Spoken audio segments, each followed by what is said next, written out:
Disclaimer, मेरा और मेरी सास का रिलेशन बहुत अच्छा है, टच वुड। तो अब अगर अपना और अपनी सास का रिलेशनशिप आपको ठीक करना है तो एक बहुत प्यारा सा टिप लेकर आई हूँ।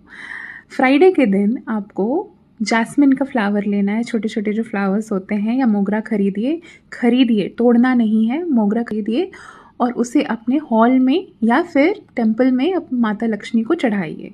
इससे आप दोनों के बीच में लव, रिस्पेक्ट और हार्मनी इम्प्रूव होगी, क्योंकि आपका वीनस एक्टिवेट होगा।